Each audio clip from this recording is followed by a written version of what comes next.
morning, everybody. I'm your host. I'm Keith Bellis, host of Mornings and Alive with Keith and Friends, the only morning show to help you guys get your ass out of bed. Today, we're digging into it. We got a guest on the show. Don't hold it against me. He's from Colorado. Yes, I know. We might talk a little hockey today.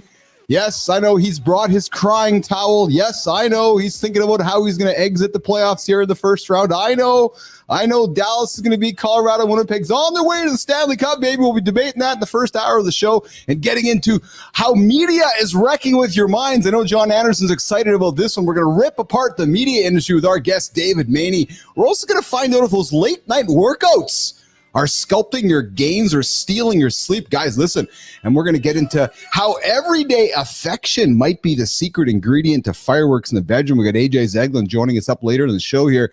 We're talking touching and cuddling, guys, coming up at the bottom of the hour. A quick reminder, smash the like button, subscribe to the show, and drop your thoughts in the comments, especially if they are Winnipeg Jets related. Big game tonight against St. Louis, 8:30 Central Time. Uncle Keith's going to be tired tomorrow, guys, so if you want to pull one over me, do it tomorrow. And hey, just a reminder, this is an R-rated experience, so we might drop some F-bombs, B-bombs, S-bombs, so we might drop some soft or offensive language throughout the show, so I invite you guys to tell the children there might be some things that might offend them. And hey, just remember, guys, this show is all about having you not snooze, like our guest didn't snooze today. If you snooze, you're 9 minutes behind. I wonder if Maney knows this. Maney, if you snooze for 9 minutes all year, you're going to be 2.5 days behind the guy who didn't. If you snooze for twice for the whole year, you're going to be a week behind.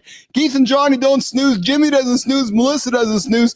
Well, Marty's snoozing today. Marty's at the gym. Marty will not be joining us today. Jimmy, let's bring in my boy, my brother from another mother, Mr. John Anderson. What is up, brother? How are you, buddy? Good morning, brother. Good morning. How are you, pal? What's going on today? How is what's going on in the big country of Mexico today with John and Terry Anderson? Well, today is actually off day from training, which my body's in need of. And all kind of worked out. Yesterday was a busy day, and I missed my nap, which you missed the nap, which can wreak havoc on the next day for me. So it all kind of lined up perfectly. You know, I had a ripping workout yesterday, and I was trying to. What threw me off is I was trying to get my buggy fixed. And, the buggy. Yes, so it'll be done today. But it was like I ended up, it's.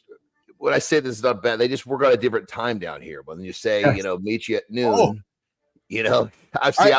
I run my shit really tight, thinking I'll be back just in time for my nap. Nope. Yeah.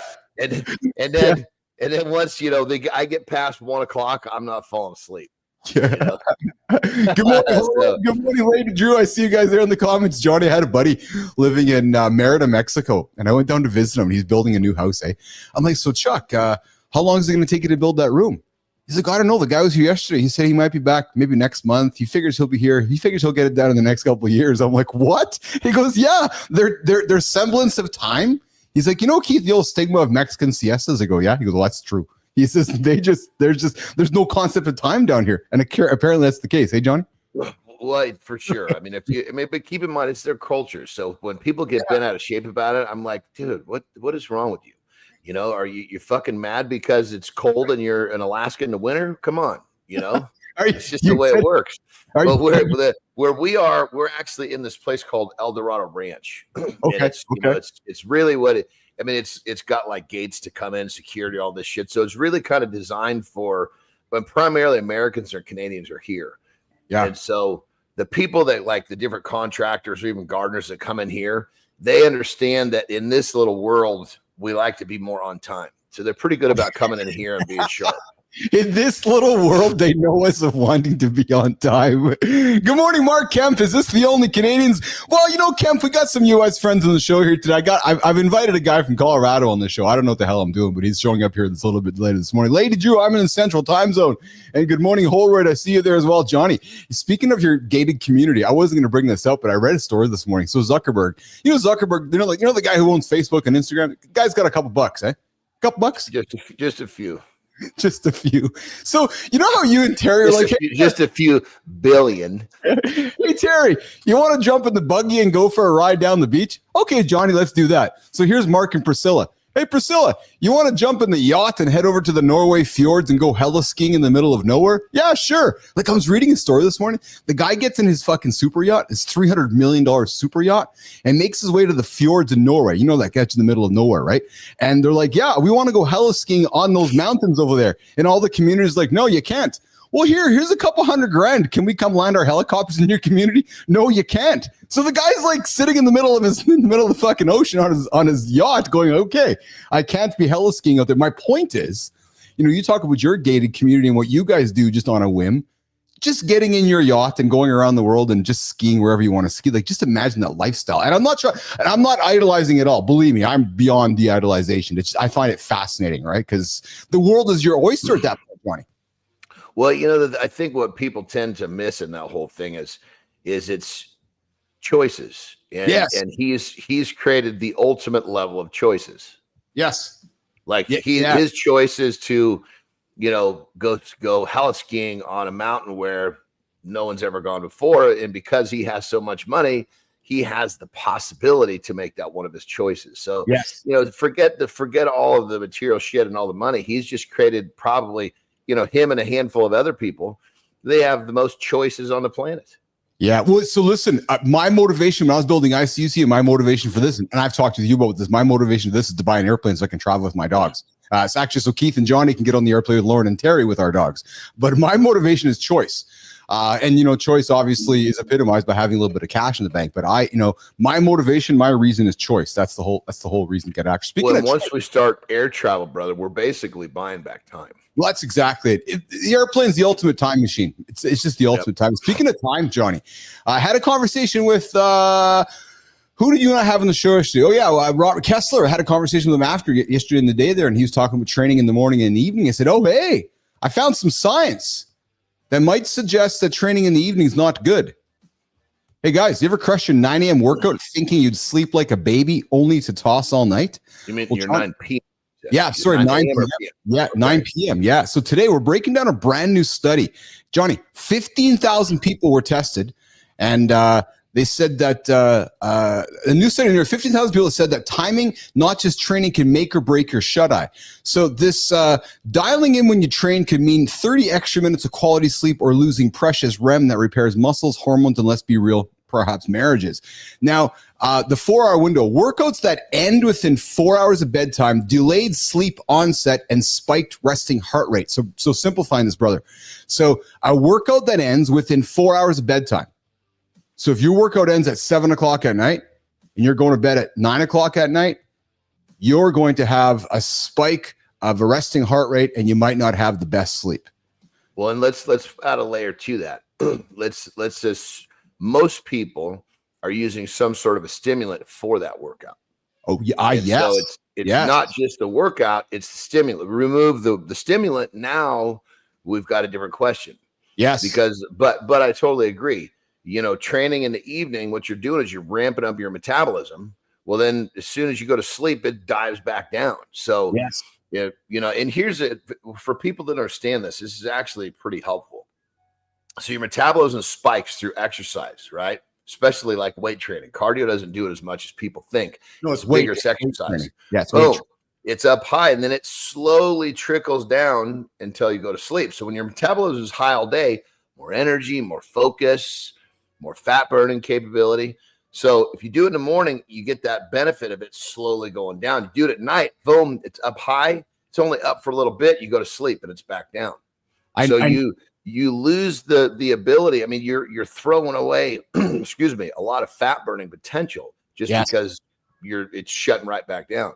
And on that level, that's the part where people have a hard time sleeping is the body doesn't just shut it. It doesn't just boom like this. Sometimes it'll take and that's what fucks the sleep up. Well, there's a perception. Motor's revved up. Yes. Well, there's a perception. It's like, oh, I'm tired. Well, no, you're not tired. You're just coming down from a workout. You're actually not tired. You're not sleep tired. So there's the perception of, oh, I'm going to go for a run. I'm going to go for work. Then I'm going to be tired and go to bed. Well, no, a high intensity session, Johnny, cuts REM sleep by almost 2%, while a moderate. Yeah. Oh yeah. 100%. I mean, I got it real quick. And even on a day of training at noon, when I was really like this is my strength world, when I was in my strength part of my yeah, a nasty fucking like even strongman, like we would train like a 4-hour session. We would start at 9 a.m. and or a nasty squat workout or deadlift workout. I wasn't really going to sleep much that night, even if it was at noon, because my body was under attack. It was, it was just based. It was just the way that you talk to any high level lifter, and he'll tell you after a big back or a big leg session, good chance not going to sleep well. No matter what time that session is. I bet. I imagine, I'm just thinking out loud right now, Johnny. So WrestleMania just wrapped up this last weekend. I'm imagining those guys that wrestled those nights, no sleeping going on, eh? Your dopamine's high, your adrenaline's high, your body's all banged up. I can't think you're going home at, I'm just picking a time, midnight, and going for a shower, sitting on the couch, having a bite to eat and going to bed. Like I can't imagine that's not a lifestyle where you're like, yeah, I just jumped off a cage in front of 50,000 people and I'm now, my body's ready to go to sleep. I just don't see that happening.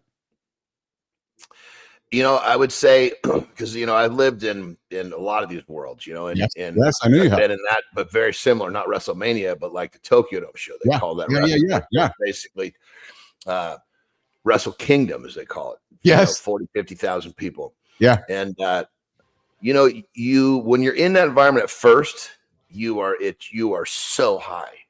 You're just what you're describing there, but you're in there enough. And it's still exciting, but it's not quite the same. You can go to sleep. I guess you're right, eh? I'm thinking about that now, right? I'm thinking about after the last Jets game I was paying attention to because I showed you the whiteout, right? And all the players, first game's a bunch of nerves. But then, like I said, after the second game, you kind of shut it up because it becomes normal. And I'm thinking about you, that first time wrestling in the stadium, it's a big deal. But by your half dozenth time, you've literally shut out all the 40,000 people and you're just performing in front of dude, and think a half dozen. I mean, fuck, man, you're wrestling 3-4 nights a week. Yes. You get, it becomes really normal, really fast. I bet. So guys, listen, here's some practical takeaways for this segment. The 4-hour rule. I invite you to schedule high intensity workout before your 4-hour cutoff. And if you must train late, maybe slot a 10-minute bodyweight circuit exercise. And science says it can add sleep time without gutting your REM. But as Johnny said, a real life experience, Johnny, what would you advise somebody? Don't get after it and just don't go hard and then crawl right into bed. Let your body come down. Here's what my honest take is this. I don't think people train hard enough to worry about this. Interesting. I think it's the pre-workout that's fucking them up. Whatever it is they're taking to go to train, because now rarely do people just show up and work out. Oh, well, I need this to work out. I need that to work out. And get rid of that, whatever your that is, and you probably sleep just fine. Because, again, most people that go to the gym, they're going there to getting a sweat in, but it's not enough to really get the body so ramped up they're not going to fall asleep. That's my take. I'm not saying everybody. There is a section of people that do, but I think the majority do not.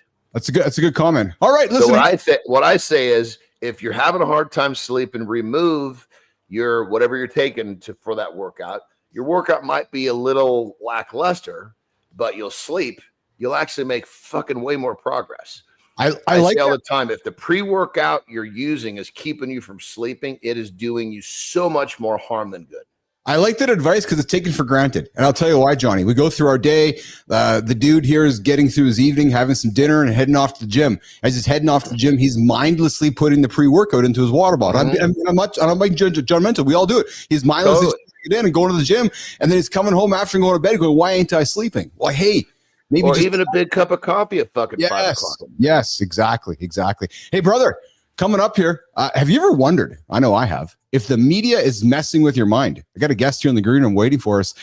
He just doesn't. Kidding me? That's all the media does is mess with your mind. We're gonna how about wonder if maybe it doesn't happen, because we know it does. Fuck. Well, listen, we got a magician from behind the curtains who knows where the bodies are buried and is ready to spill the secrets. Coming up in a minute, we got Dave Maney. Johnny, I'm going to do the accountability checking. We're going to come in and we're going to welcome the man. And Johnny, I might have to banter with him for a couple minutes because he's a hockey fan. He's a Colorado Avalanche fan. He was fucking calling me out on LinkedIn yesterday. He was just like actually calling me out. I'm like, oh, who is this dude? Jimmy, let's get after it, brother. Good for you. Come on, baby. Bring I know. All right, accountability check in. Let's get after it, guys. First thing this morning. Listen, back then, Yeah, back then. I didn't care about accountability. Nope. I just chased what felt exciting, and then I dropped it when I didn't. It's like, oh yeah, not really exciting anymore. Just put it aside. Just chase a different squirrel. I was good at starting things I never finished. So that's a bad habit of mine. And then jumping to the next idea, the second something got uncomfortable. And then I told myself it was all fine because I was busy, because I'd circle back to it, because I meant well. Yeah, bullshit. The real reason, I had no accountability. I had no habits. The habits I had were reactive habits. They were disparate habits. They weren't connected. There was no stacking with them. There's no system. There was no stakes. There was no one checking me, my own mirror, when I drifted. And then there's no accountability. You're going to believe your own excuses day after day after day. Trust me, I was one of them. So if you're listening to me right now and you're taking yourself for granted, ask yourself, are you accountable to yourself, or are you just taking yourself for granted? You call it a pivot when it's really, I would argue, is probably a pattern. A pattern of bailing when it gets hard. Now, I don't start unless I plan to finish. Very, very intentional. I don't chase, I commit. I hold the line, because every time I follow through, I earn back a piece of my own self-trust, my own mirror. Guys, John and I talk about day after day. Accountability and habits seem to be this bad word, but it's not just a word. It's a practice. It's a lifestyle. Because without it, you drift. You start things, you don't finish them. You lower your standards without even realizing it. And that version of you is not building anything. No, that version of you is stuck in someday. That version of you is stuck in another day. Not a business, not a body, not a legacy. Guys, accountability is the anchor. Habit stacking is the foundation to that. It keeps you grounded when motivation fades. It keeps you grounded when there's no inspiration. It's what turns good intentions into actual outcomes. That's your accountability check-in this morning on Mornings in the Lab with Keith and Friends. The only show, guys, to help you guys get after it. No negative talk here, just positive, informative, exciting conversation for all the men on the planet. All right, coming up, we got a guy here, XP News. 17-year career providing economic commentary for Fox Business. Don't hold it against him. No, we dabble in the Fox side of things, the CNN side of things. We're equal opportunity offenders here in the news business. And Johnny, this guy here is, let's get some introduction going on here, guys. Today, we're going to be joined by Dave Maney, economic analyst, media guru, and a rare breed of Americans living the Canadian dream. Dave's not only demystified Wall Street and trade wars for the masses on Fox Business, but he's also published, Johnny, a whopping 2,000 national media articles, more than probably anyone else in history, I'm thinking. Listen, we're going to explore why modern media is in trouble, and I love this conversation. I love the media business, why your news feed's being manipulated, and why experts need to step up their game to survive the rise of AI. Let's get after it. Let's welcome in our guest this morning, Mornings in the Lab, the guy who doubted me, the guy who wondered who the hell is this Billis guy knocking on his door, Dave Maney. What's shaking, brother? Dave, what's up, brother? How are you, Mr. Maney? I don't think you can hear us. No, I don't think you can hear us. Dave, I think you're muted there, my friend. Yeah. There we go. We got Dave Maney hanging out there, figuring out the controls. Maybe can Jimmy send him a message or something? Yeah. Hey, Dave. He's been queued up and ready the whole time. Dave, we got you here on the show here, brother. We want you to. I love it. He's being productive. He's working on something. Oh, it's awesome. It's awesome. It's awesome. Hey, Dave, we got you on the show here, brother. Are you going to turn your audio on there, or are we going to? Hey, you can hear him. You can hear him typing. Oh yeah, he's just tapping away. Yeah, I'm thinking he's maybe chatting. Yeah, we see Maney on. So we're going to bring him off stage for a quick second. Yeah. We've never seen that before, where we could hear the guest actually, but they couldn't hear us in terms of like we could hear him typing. That was interesting. Yeah, I know. Yeah, that's funny, man. Yeah, we're hearing Dave and we're seeing it. And I had him on before the show too. He was actually on, and we had a little. I'd say he was here He was here before I was here. Shit. Yeah. It absolutely does. It absolutely does. And I see here. Hey, Dave, can you hear me now? Nope. So Jimmy, let's invite him to do a refresh and log out and log back in. I'm not sure why he's not, because his camera and everything is working there just fine. It seems to be working completely fine there along the way. Hey Johnny, what do you got going on today after our show? Well, I got to say, I got to go at 15 after. It's a non-training day. I got to handle some business, and I'm going to take the most beautiful nap. I am so excited today for like an extra. I'm going to catch because I'm going to get yesterday's and I'm going to get today's. The crazy part about it is I think and this is something I think that most people tend to not realize when you're working hard training, when you're working hard, I guess when you're intentionally committed to your life, right? And you get tired, it's pretty when you take an off day from your training. Yeah. It's pretty freaking magical of how when you give your body a complete day to recover, you wake up and you just feel like you are a completely new man. Like, if at a 10, I'm totally recovered. I like to toggle in that 8.5 to a 10. That's where I like to toggle. Once I get down to like a 6.5, and I can tell that because it's easier for me to get irritated with shit that would never normally even catch my attention. So I know that I'm ready for an off day and a big nap. But I guess what I'm thinking about is I'm thinking about good tomorrow is going to be, because I'm going to do. I really don't want to take the day off today, but it's. We've talked about it before, and I got to applaud you, man. I don't know how you do it up in your head, because I know I got to struggle to take a day off because my head. It's the fucking decision is made yesterday. I know. Hey, Johnny, I think we got the guy from Colorado.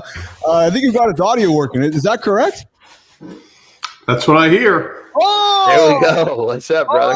Oh, I love the fact that Maney can be on the defensive now, Johnny, because he was coming at me with bullets before he walked into the show. So now we got him on defensive mode here today, because he's. Well, I can tell just by the first little statement. I can hear he's gonna come sharp today. It's gonna be good. Dave Maney, you're joining us from Colorado today. How are you, brother? Excited to have you on the show here this morning.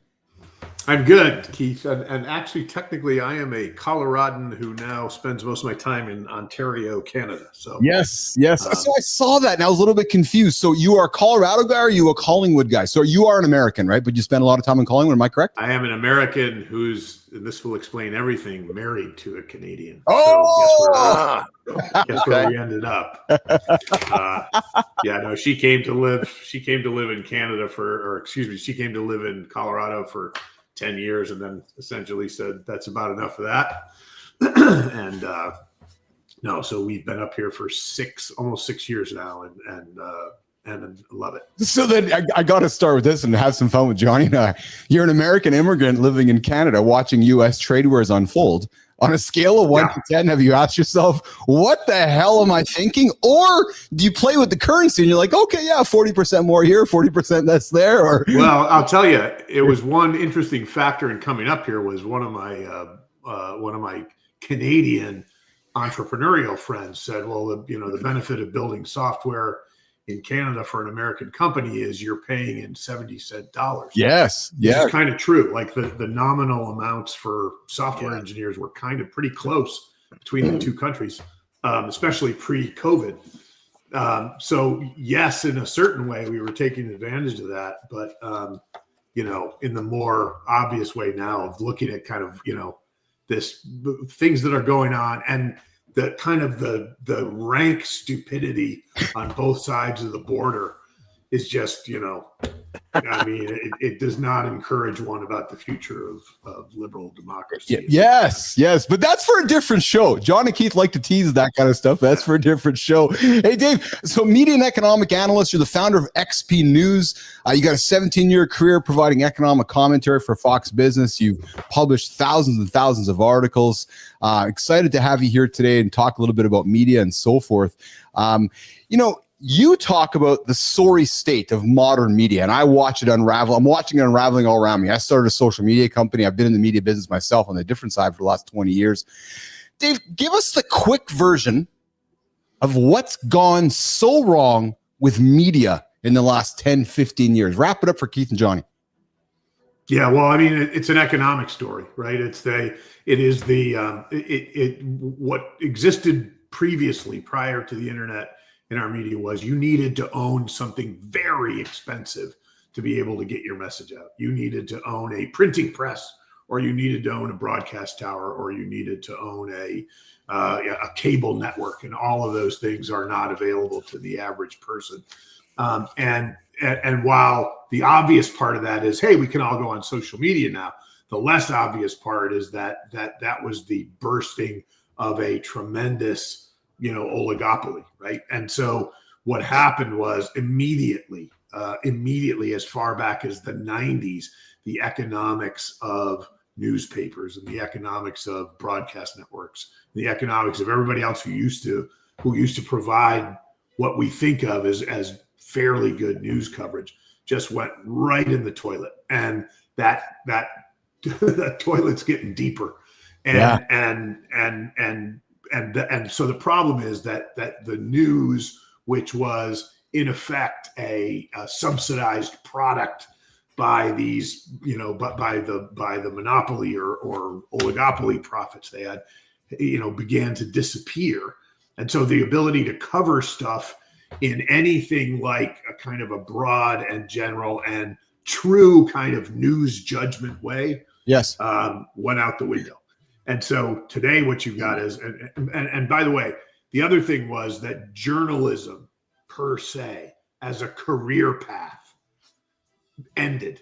So if you think about, before if you were a bright young person, from middle America or middle Canada, and you wanted to go become a great career in journalism, you could have one. It might not have been the highest paid profession in the world, but you could aspire to make, 6 figures as an experienced reporter or as a good editor. And that's gone. So then think about who goes into a profession that's a dead end economically that may just offer, some ability to kind of affect political policy. What you start to get are more and more are activists, and it fits with the tenor of the time. So today, the only people who spend lots and lots of time kind of nurturing their journalism careers are not people who are out to, like, I want to make bucks, or I want to kind of, build a career, or I want to feed my family. It's people who have an agenda. And what's really unfortunate is that it's usually a hidden agenda. And the hidden agenda is much more damaging than the transparent agenda. And that's why our media sucks. So then what you're witnessing with me and Johnny here, I'm sure is not lost upon you, what you're witnessing, because in the olden days, you needed infrastructure, transmitters, big buildings, billions of dollars to start a morning show or media company. Keith and Johnny are doing this morning show every single day from my house, Johnny's house, and we're broadcasting around the world using YouTube as our transmitter. And we're essentially building tomorrow's modern media company. It's a one-man show. So, and I know when I knocked on your door to have this guest appearance, I created some curiosity within you, and I think you probably did a little bit of homework. And I'm thinking to myself that you, who's witnessed the media industry, is quite curious about what's happening over here, because we're doing what you're talking about, which is we're building this small little influential engine, delivering positive, inspirational content to men instead of all the garbage and bullshit that surrounds us every single day. You follow me?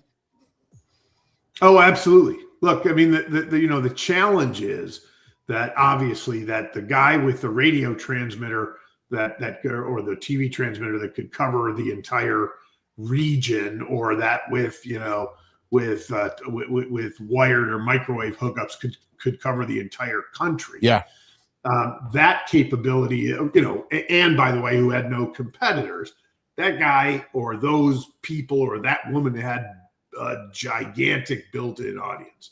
The challenge for everybody then is, how do you build audience? And, one, I guess, kind of unfortunate thing is that, it's very much now a kind of a hits business, right? So it's very much like the music business in that, well, you can make music, but, will anybody get to hear it? And, will you have an audience for it? And that's everybody's challenge, is how do you kind of build that audience and put it together? Because, it's easy to be somebody shouting in the wilderness. Yeah. Hey, good morning, good time. You're here hanging out with myself, John Anderson, and our guest, Dave Maney. Good morning, Thomas Woodhams. I see you there in the comments as well. And good morning, Lady Drew Booger as well. Hey, Dave, what's one myth about your work in expert-driven media that you'd love to bust here right now? You know, we turn the talking heads on, and there's an expert here, an expert there, an expert here, an expert there, whether it's CNN, Fox, Newsmax, whatever. Give us a myth that you want to bust out here for us right now, Mr. Maney. Well, one of the things that I think we try to do is find ways to turn all of our customers who are experts and CEOs, primarily, sometimes issues advocates, but to turn them into genuine media contributors. So somebody that can be, because they're trying to build trust. You don't build trust by having a hidden agenda. You don't build trust through bullshit. You build trust by transparency and actually knowing something, letting people know where you're coming from before you start talking to them. And when you do that, you know, there are, if you're talking about myths, there's a kind of a mythical set of journalistic, you know, an ethical code, which if you kind of go digging into it, has very little relationship to the way the world works now. And media companies have shackled themselves in many cases to that, not availing themselves of what they've still got sort of big platforms and big names, but they haven't been able to figure out how to harness contributors. And frankly, contributors haven't figured out how to harness those platforms or those, you know, or access those venues. And, you know, it's a beautiful match when it's kind of made together. You have these media companies sucking wind for revenue and for content and for expertise and for balance. And out there sits a whole, you know, world of us who kind of, well, I'd love to contribute, but I can't get through, or they won't take my stuff, or I didn't have it in the format they wanted, or I wasn't on something that's actually going on in the news. So it's a big set of problems that we've spent the last decade figuring out how to figure, and then brought in, you know, sort of powerful technology over the top of it to really make it hum. Hey, Dave, are the experts are the expert talking heads on all our news channels? Are you guys paid? That's a great question. There are different levels and arrangements of contributors. And in effect, the hierarchy goes people that are on contract, people that are contributors who are paid by the appearance, and people who are not, and who are kind of there because they're happy to be there, they're happy to contribute, they're happy to have the visibility. That sounds exactly like the fucking wrestling world right there. Is that right? Yeah, to the T. Same fucking model. I've always wanted to go on Fox Business with a Lucha Libre mask, but maybe that's what I'll do next time. That actually would be good. You know, if you think about that, let's talk about the tariff situation, and for that we're going to go to, you know, El Gato Largo. So Dave, when I'm seeing a talking head like Mr. Wonderful, when I see Kevin O'Leary popping off on here and there, popping off on here and there, sometimes he's doing an appearance for his own purposes. Sometimes he might be on contract, and I'm just picking his name out. And sometimes he might getting an appearance fee, but there's no black or white. Am I correct in that? Yeah, that's right. There's no black or white. I mean, you know, with him obviously having become a major player, and I'm not sure actually who he's under contract to, but you know, but he is, and he's also, as you know, he toyed with running for the leadership of the Conservative Party, and so you know, it's hard to say with somebody like him. There are people, you know, you can generally figure that the you know, I think of the Wall Street Journal has Karl Rove, and Fox Network has Karl Rove, who was George W. Bush's kind of, you know, right-hand man.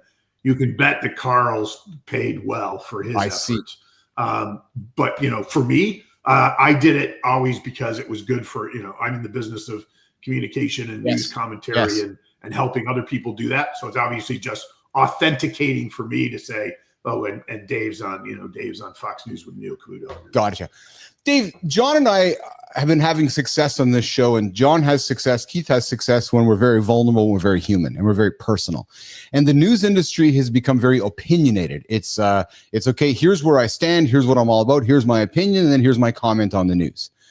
Now we have AI threatening experts all over the place. Is the approach that myself and John take in the mornings here by just being very vulnerable, very human, is that the future of talking heads and people that do what we do, which is the more vulnerable and human you are, the more relatable you are? Is that how we as experts are fighting back against, AI and other stuff coming out there, Dave? Yeah, well, kind of. I mean, look, I believe absolutely that the authenticity and transparency would be my word. As opposed to vulnerability. You could be, if you're feeling vulnerable in the morning, you can be that, right? Yeah. And if it's like, I'm really worried about what's going on, I'm really worried about what's happening to the Canadian economy or whatever, again, but I don't think that, per se, what I think readers or viewers need and want is somebody that they can, a human that they can somehow identify with and trust, right? Because without that trust, and that's going to be AI's problem for a long time. If you're asking me or you think I've got an agenda, you can ask me, particularly in this kind of setting. You can say, well, Dave, isn't it right that you run a company that does this? You can't ever you can ask that of AI, but it'll just keep giving you bullshit answers. I mean, I've gotten in, which is idiotic, but I've gotten in these kind of like arguments with various, AI presences, kind of saying, but you said this, or you said you could do that, but you didn't do that. And of course, all you're getting is more and more sort of echo chamber. But I think that, what humans are going to have to do, because we're all going to be competing at some level with artificial intelligence. Mm-hmm. You can only add value that's human. You cannot, there's the old, I don't think they have it in Canada, but in the US, there's a old folk song about John Henry, who's a railroad worker who's in competition with a steam drill. And eventually they have a head-to-head competition and John Henry dies. Yeah. Like, that's our reality. You can't beat the machine at what the machine does well. So, you have to let digits be digits and you have to let gray matter be gray matter. Well, that's why I think there's more value than ever from the expertise like John has or I have. And, we have our resident nutritionist on the show weekly, Jory Jansen, and she always brings the science side of things and the research side of things. And then John speaks about, okay, well, this is the science, this is the research. Well, this is how it actually works. This is how it fucking works in the trench. Yeah. And I think that value that, John and I joke all the time, the wisdom on our face or the gray hairs on our face might be of more value than ever before, Dave Maney, because, the AI that's spitting out the science doesn't have John's experience about, this is what happens when the science doesn't work. Here's how it works in the real world. Comment on ageism and how maybe ageism is working maybe to our benefit as the elder humans growing up in the world of AI. Yeah, look, the trick, of course, is to be able to kind of work the machine, right? Yes. And because working what you just described with John, as you said, well, in effect, we're sitting on top of this stack of technology, which provides the podcast and the visuals, and then we're taking some scientific knowledge, which is now widely and broadly available because we can find it via the internet, and then we're taking but the real value is when John sits on top of it and puts the human interpretation around that entire stack. Yes, and that's so yes. Because what you're doing is, you're not John Henry competing against the machine. You're the guy sitting on top of the steam drill making this other guy die. Well, and that's a great point, brother. Sorry to interrupt. That's a great point. You have to work with that technology. Because, when it comes down to it, some of the stuff that I've developed and that I currently am developing is I'm always testing. It's not stuff that you could find on the internet. And if you can't find it on the internet, AI can't fucking spit it out to you. So AI goes and finds the information of what's published. If it's not published, you're way the fuck. Now, AI is great because it can go scour the fucking globe for all the information that's published, but the stuff that's not published is not privy to. Yeah, no, that's exactly right. I mean, look, so if you think about what makes, you good at what you do, or what makes me good, I'm very good at selling our product. And if you went and said, if you said why, well, it's because I did, I've dealt with this many customers and I've done this much, persuasion, and I've seen this many problems. Guess what? Like, other than the final printed articles that we helped those customers create, none of the thousands of hours of problems that went into it are on the internet. Yes. And we should never forget, like the essence of human experience does not exist on the internet. It was only that nerd that took the time to write out their experience that can go and say, well, I saw that. And that is a far cry from everybody or your intuition or my intuition. Well, and that's, when I'm working with a client and, I'm teaching them something, they're like, God, I've never heard of this before. Is this going to work? I said, just wait. Give it 4 days. And ultimately, well, then they'll come back. Well, why have I never heard of this before? Well, it's because I'm not fucking worried about writing the shit on a fucking message board. I'm worried about finding the next step in this process, and because it's my organic development, and I know it works based upon testing on me and testing on it's one of those things where I'm my technology, so to speak, that works far better than what's published out there. And forgive the word technology, my developments is always going to have that edge over AI. Like, you could ask AI some of the stuff that I teach and it would tell you it doesn't work. It's not possible. Yeah, well, I think that's right. And so that's, so then the question for anyone in business, or really anyone in anything, because of anyone, working, or anyone freelancing, or anything, is how do you build a reputation? How do you get the world to know what you're capable of and what you do? And how do you put that expertise on display? And how do you differentiate it from the machine? And in effect, that's why we have a business here at the Expert Press. Awesome. Hey, you're hanging out with Keith and John and Dave Maney here, Mornings in Live with Keith and Friends. We're working towards wrapping up our segment with Dave. Dave, a couple final questions for you, brother, before we let Johnny out of here and do lifestyle tip. And we got AJ Zeglin joining us here in a second. Dave, play some Nostradamus for us. What's your bold prediction for media's evolution over the next 5 years? I think that one thing that's headed toward us is a kind of an individualized, media, where I think AI can be very useful as an agent, as your agent. And of course, it could curate other news sources for you. The question is, can it begin to do what reporters do, good reporters do, and kind of connect, divergent dots together, and then come back and present them to you, knowing your kind of, not only your interests, but your biases, or the kind of, if you need certain kinds of fact patterns yourself to connect, that it kind of goes looking for those or helps find those. So I guess it's a further individualization. And then I think the other big thing is somehow, and it's one of the problems we're working on, is how do you create a kind of an IMDb for expertise? How can you kind of know what somebody said before, whether they were right or wrong, whether they wrote the dumbest thing in the world over and over again, and then you happen to be reading their latest dumb thing, but it seems right to you? How do you kind of get a check on the credibility and authenticity of somebody that you're reading, other than saying, well, that sounded like a good one. I'll have to wait 10 months and go read 10 more pieces, and then maybe I'll begin to trust. That's a very inefficient way to know who to trust. Yeah, it's because it's interesting, because one can perpetuate the game of telephone, right? Johnny said this, and then Keith repeats it, and then over and over and over, we keep repeating something that Johnny said, and perhaps there's no truth to it, right? And it just perpetuates itself over and over and over. And next thing you know, it's like, wait a minute, who Did Snopes go and people said, and it's fucking true. Jesus, who the fuck are people? Yeah, That's what I want to know. They said, who the fuck is they?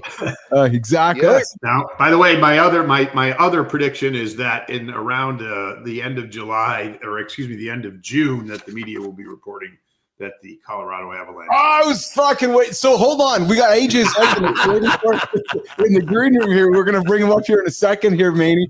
I got some quick hitters for you, brother. Coffee or tea while writing your articles? I'm coffee. Favorite guilty pleasure news site, WinnipegJets.com? The New York Post. Oh, Jesus, Murphy, are you kidding me? You said guilty pleasure. Hey, it's a good source of talk radio content, man. I'm telling you. It's a good source for all the Bonnie Blue and Lily Phillips stuff that keeps John and Keith laughing away. Most underrated economic indicator.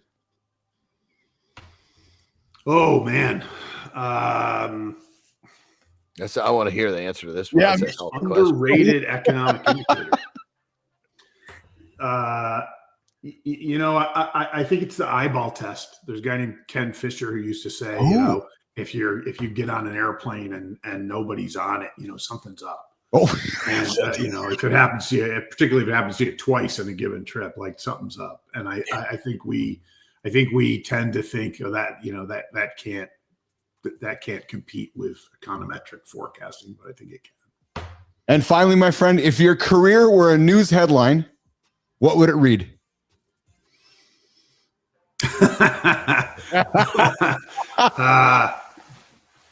What was it? If my career were a news headline, announcement expected tomorrow. That's pretty good. Dave Maney, how can folks find you and connect with you? You're not going to grab a coffee next week, but how can folks connect with you after the show here, Mr. Maney?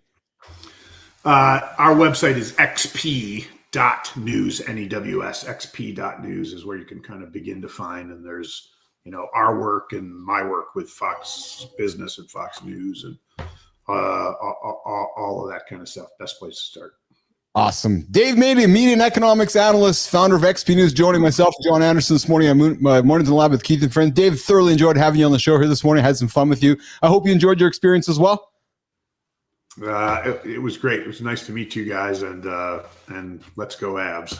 Let's go Jets. All right, we're gonna get Dave out of here. Dave, you have yourself an awesome day, my brother. Nice to meet you, Dave. We're gonna keep the show running. Johnny's got a lifestyle tip. We got AJ Jaglin coming in. We're gonna talk affection in science. Johnny, get after it, brother. Come on, baby. All right. Word. It's probably because you only have the shitty version of the word I'm going to say. And what's the word? It's habits. See, we all have them. The question is, what are yours? Do your habits help you or do they hurt you? Well, majority of people, unfortunately, have plenty of bad ones, but they don't really look at those as habits. They just look at that as their lifestyle or the way they live. But now you talk about habits and you talk about the good side of the equation. Everybody gets all their buttholes get tightened up and people don't like this word. Well, guess what? You got them. They're just shitty. So let's start from where the side of the fence you are, which is having too many bad ones. And I just want you to remove one. Remove one of your bad habits in a part of your life where you're trying to make progress and watch how much progress you make.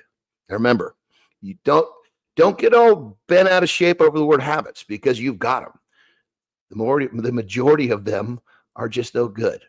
Remove one and watch the progress you make. It's that simple. Rock and roll. Beautiful. Keith and Johnny are on a mission. To change the version of habits you guys all think of. You guys are all thinking of habits as a bad word. Keith and Johnny think of habits as well, good. Brother, on that level, it kind of dawned on me. Yeah. I don't know how it dawned on me during this last segment with Dave. Yeah. You used the word vulnerable, then he took it into his world. Yeah. And I think the word vulnerable is much like habits, has this Well, I shouldn't say have. It's probably not a good comparison, but kind of. Yes. It's got a negative connotation when in actuality, it's not said. We're not saying vulnerable like, okay, we want to just use it from and talk about the negative side of the fence. We use vulnerable in the sense of open book. Yes. Yes. And so I think that it's this very, very misconceived word, but I'm really distracted by AJ's mustache instead of his beard right now, to be totally honest. It's like I looked at the screen. I'm having this talk about this word, and I'm like, fuck, I'm really having a hard time keeping my train of thought here. And I got Jimmy texting me, Johnny, going, I think we have a new AJ here. I don't recognize him. So we got you being distracted. I'm trying to focus on Zeglin's face, and I got Jimmy texting me here. Who's this motherfucker on the show this morning, Mr. Zeglin? You're looking all handsome, brother, today. Hey man, I had to keep up with hockey playoff tradition, and that is when the playoffs start, you got to start clean shaven, and when you're going to grow your playoff beard out, right? So whenever playoffs started the day before, everything was clean shaven down, and this is it starting to come back in.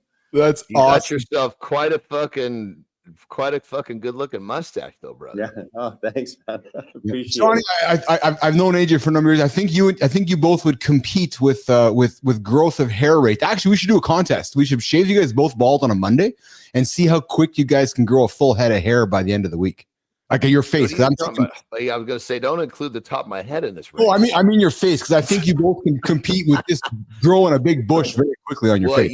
I'll tell you, AJ, I don't know because I've never seen you with your shirt off when you're turned around. But I think when it comes to back hair growth, I'm going to take the cake. Oh yeah, you know what? I don't have the back hair at all, actually. Oh, you're lucky. Well, it's crazy if you want to talk about growth, and this is like crazy fucking shit. See the bottom rim of my glasses, right? If I didn't shave my face, say for a month anywhere, the hair would go right up under my fucking glasses. Dude, really? All you fucking see is my eyes and my fucking forehead. I swear to God, dude. I take the fucking razor and I have to run it right under my fucking eyeball. Oh, man. Hey, Johnny, I need to be respectful of my brother here. How's your bladder? Do I got to let you go for a minute? Yeah, I need a piss for sure. You go, and I'm going to bring AJ in, and we're going to keep chatting before we bring you back here. What's going on, pal? How are you, brother? You got your computer figured out today? Computer's figured out, man. I took a little visit with IT. Yeah. To get it straightened out. But it's all good now. I don't know what was going on the other morning, but yeah. I apologize. You know what? I almost dropped in yesterday morning. You should. That's fun. I got it. Tuesday. I was like, oh man, Jimmy, I think you need to pull those pictures up and show them, man. Jimmy's got a picture of Freddie Mercury, a young Freddie Mercury, and it looks like he might be looking at AJ Zeglin. But hey, AJ, before we get into Minefield with you, and I got a topic around affection and so forth, I thought maybe you would be a good person to hear this little monologue I have around apologizing. And it's funny because we're both Canadian. And I think it's a Canadian thing that in the topic of today's show was, I stopped apologizing for everything and here's what changed. And I think you can probably relate to this. We could chat with this for a couple minutes. But guys, Jimmy, I'm going to do a deep dive right now for a couple minutes here. I used to apologize for everything. And AJ, I think it's a Canadian thing, right? You're late by a minute. Oh, sorry. I had an opinion about somebody, always apologizing. You take up space or, oh, I'm sorry. Or, hey, and we as Canadians constantly apologizing. AJ, aren't we? We're just always apologizing. It's like a trait, eh? Yeah, it seems to be in our DNA. It's like, oh. And then one day I realized how often I was reflexively apologizing. Yeah, like just reflectively saying, okay, I'm sorry. Literally handing away my power. Because that's one thing I realized. Every time I was saying sorry, I was actually giving away power. Not power from an egotistical perspective, but just power of emotion. And it became quite exhausting. So I decided to make a change. I committed to stop apologizing for being myself. Yep. I stopped apologizing for setting boundaries, for taking care of my needs. And here's what happened, right? My confidence soared because suddenly I was constantly reinforcing the idea that what was important to me, not what others thought or what was wrong or what was inadequate. Stop worrying about what others were judging, right? Relationships improved, AJ, right? Because authenticity breeds respect. Someone's like, okay, I see that guy. He's doing his thing, and I respect that. It's like we talk about Johnny, right? He's got his boundaries, he's got his space. He doesn't apologize for who he is. Right? I was talking to a guy yesterday. He was like, yeah, man, people are giving me gears. I'm like, hey, man, I just take a page of what Johnny says. If we're talking smack, you're on the right track. Right. And then the clear communication became my norm. Stress levels dropped because I wasn't carrying this unnecessary guilt of having to apologize. Right. So, guys, if you're stuck in this loop, and I know, AJ, there's guys, and here's where I find it's quite funny, AJ. When many of us write an email, we start with the word just. Oh, I was just taking some time out of my day to get hold of you. It's like you're justifying yourself with an apology. That's a fucking pussy word. It is, right? And I'm like, no, don't justify yourself by saying just. Don't apologize for doing your job. So if you're cold calling AJ today, you got to sell something, or you got to go knock on John Anderson's door because you're selling something, go there with confidence and integrity, not justifying, not apologizing, just walking up to the door with confidence and saying, hey, here's who I am, and being authentic. And I just bring it up, AJ and Johnny, because I noticed myself over the years, especially a younger version of Keith, and I've been talking to some guys here as I've been out engaging in sales here in the last month or so. There's a lot of men using the word just. Oh, I'm just this. And there's a lot of men out there apologizing for things they shouldn't be apologizing for. So well, you can also use that you can use that like the word apologize. Yes. You know, I'll use that word to interrupt somebody. I'll use that word to fucking get their attention before I stand them up. Like, I apologize. However, this is what you're supposed to do, and this is what you're doing. Yes. So it depends on which side of the fence you're using that word. If you're using that word because your tail's between your legs, or you're using that word because your fucking hair's up on the back of your neck and you're ready to pounce. Bingo. I wanted to bring it up today and converse about it with you guys, because not so much as a scolding mechanism, but AJ and Johnny, as a reminder, because I think we go through our days often using that term, or using terms like justification or sorry incorrectly, and it beats us all up. AJ, I'm curious to hear your comments on this topic.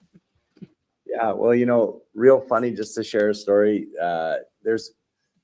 It's interesting things that you pick up from different people in different parts of your life. Yes. And I actually had a girlfriend in high school. It didn't last very long. It was a typical high school relationship, but I remember this is old school days. So you had to call the landline, and you're probably going to get the dad on the phone, and then you have to ask to talk. And I'd be like, hi, is Jenny home? Can I talk to Jenny, please? Sorry, Jenny's not home. And he would ask, who's calling? And I'd be like, it's just AJ, And I remember after I think I said it once or twice, and then he corrected me, and he's like, no, he's like, it's not just AJ. He's like, it's AJ. Yes. AJ. And I was like probably in grade 10 or 11, Yeah. And it's weird how, I'd never met this man in my life face to face. And he still took the time to, offer that kind of perspective to me as a young man. And it stuck with me every day since. I was, 15, 16 years old. It still sticks to me to this day. As soon as you said that, just immediately my mind went to that story and that lesson that this man taught me. So it's amazing the different, that's beautiful. Places we could learn from, and just like how far your reach can go, and you just don't know, right? So us as men will have lots of interactions with other men, and people that we know, and our kids will have friends, and there'll be young men that we talk to, and it's really interesting to see like how just one little conversation like that can completely change your perspective on something. And that's how that happened for me. Well, and how one little word just can have such a big impact on all of us, on our own emotions, because because when we use it, we essentially we put, like, I'm putting you down. Like I'm kind of taking you for granted. It's just Johnny. No, right. It's actually John. John's my friend. John's my brother. It's not just John. It's not just AJ. And I was talking to somebody. I was actually talking to Jory yesterday. I had a wonderful coffee with Jory yesterday, and she was saying, "No, just this, just." And I scolded him. I'm like, "No, Jory, not a just." Because you're saying just, you're justifying something, and I don't like that, because you're essentially putting yourself down. You're not respecting yourself. John, I see you nodding there, Johnny. Yeah, no, I find my I like when I'm talk texting, right? I'll sit there rather than fucking have my big thumbs fuck it all up. Yes. I'll just talk to my phone, get the paragraph, then go back in and clean it up. Yes. And I find when I'm trying to create space between myself and someone else, that's when that word will come up, and I have to fucking pull it back out of that talk text. Oh, interesting. Yeah. Yeah, because for whatever reason I'm trying to create that space with a soft landing for the person on the other side. Yes. Right. And but at the same time, when you're doing shit like that, it's really not getting your point across. No, because you're not coming across confidently. Like you're basically you're kind of validating yourself. I'm saying, hey AJ, I'm just reaching out to see if you're free today. What are you fucking? What the fuck, dude? Yeah, pussy man. No, what do you fucking want to talk to me? I do. Okay, well, tell me you want to talk to me. AJ, are you free today? Yes, I am. Okay, great. Instead of, oh, I'm just wondering. I'm just sorry that I'm interrupting. No, like, what the fuck, man? And again, bringing it up because we all do it. I do it. I'll be typing to Justin. I'm like, what are you doing, Bill? I smack myself in the face, right? There's no just. Yeah. Oh, absolutely. I've caught myself doing it plenty of times, right? Yeah. And and it's just, hey, that's the biggest part that we're always talking about, though, right? We never nail anything 100% of the time. It's that we have the awareness when it happens, and we're able to acknowledge, like, oh man, I caught myself doing that. That's not what I want to be doing. Yes. And then we just adjust accordingly and move on. And hopefully, the more practice we get at it, you're talking about habits, then we get that out of our habit, right? Now it's no longer a habit for us to always try to minimize ourselves in a conversation, to try minimize. That's exactly with that word minimize. That's exactly correct. Thanks for bringing that up here. Hey guys, hand-holding science. Did you guys know that how everyday affection fuels fireworks in the bedroom? AJ, if you got to come in and stick around with me here, you guys think it's 6 seconds, like with hug. You give someone a hug. I believe this is scientifically proven. Yeah. You give someone a hug and you hold that fucker for 6 seconds or more, the brain starts dumping out oxytocin. Yes. Which then creates more of a connection. I have to imagine hand holding has something similar because you're holding on for a while. That touch is there. Yes. For sure. Yeah. And guys, you think a steamy date night is the only way to keep passion alive? What if the real magic starts with the quick hand grab while crossing the street or that second hand shoulder squeeze in the kitchen? I love walking by Lauren and smacking her on the ass or just touching her shoulder or just or grabbing her hand, or even when church last week at the baptism, I was holding Brooklyn's hand and I just love that feeling, right? And guys, today I want to uncover some brand new research that shows how the smallest moments of touch, hand holding, hugging, kissing, even couch cuddles predict higher sexual satisfaction than many of us have even imagined. And why, brother, I so agree with this one. This is so heavy, and I'll let you finish, but I think I've got even a step up from what the study is. No, but you're right. And why should you care? Because the study of couples reveals a clear domino effect. AJ, casual affection equals deeper emotional bonds, equals stronger desire, equals better sex. Now, it seems so cliche and so obvious, but I got to think, Zeglin, there's a lot of humans coming into your clinic and there's not those obvious connections along the way, right? And because if they were, you wouldn't have a job, right? So if you nail the first step and every other layer of your relationship levels up, you get communication, confidence, and even conflict recovery. And there's 3 behavior patterns: infrequent physical behaviors, lowest satisfaction; affection-focused behaviors equals moderate satisfaction; and then comprehensive, the PDA, the highest satisfaction, regular affection, and so forth. And what the science says is that, I'm looking for it here. So the science says that the more often we're touching, the more often we're starting our days with the 60-second hug or touching, the more satisfaction we're having in the bedroom when we're having sex. AJ, comment. And I know this is an obvious thing, but any comments on this, brother? Yeah, I mean, it goes back to that, what we were talking about before on how it's all the little things that happen in between that actually make up your life, right? So, in that context, we were talking about the vacation or whatever that you take once a year, but really your life is the other, 360 days of the year. And same within your relationship, right? If you, I'm not live your life like you're on vacation, for Christ's sake. Yeah. Yes. And I'm not suggesting people try this, right? But if you were to have no physical contact with your wife at all, except when you wanted to have sex with her, right?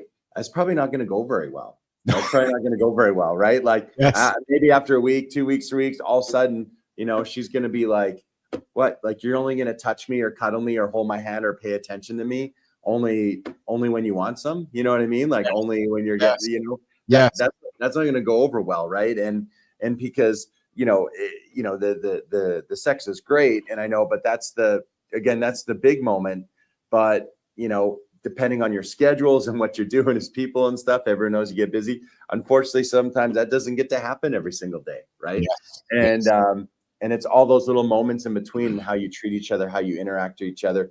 That's what really becomes the relationship. And like you were just saying, when you have that closeness with someone, then what happens in the bedroom usually has the opportunity to escalate to heights and go places that you never even, you know, dream of going, right? And all of a sudden, because the connection with that person is so strong, and the trust is so strong that you can really enjoy yourself in there, right? But the work's put in and all the little stuff in between, right?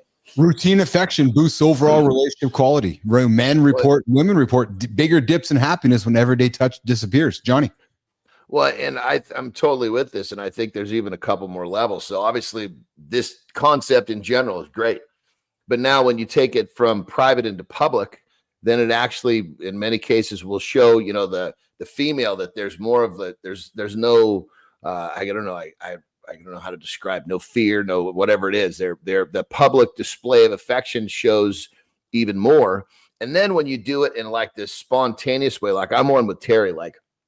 One time we were trying to get across this busy street and the crosswalks were forever each direction. I just grabbed her hand, looked for traffic. We ran out to the median, which was like a 4 foot, not median, the middle. There's like a 4 foot section where no one was driving, you know, and we could have kept running, right? You know, it would have been tight, but I stopped her and I fucking grabbed her and it was nighttime and it wasn't like it was dark, but it was still, cars are going by with their lights on and I just sat there and fucking danced for 2 minutes. That's awesome. And then when it opened up, we fucking ran across the other side. But that spontaneous, public, you know, that's like, it was just kind of like, I don't know what the word she would give to it, but it was like, I think that touch with the spontaneousness and the public and all this, I think makes it even more powerful.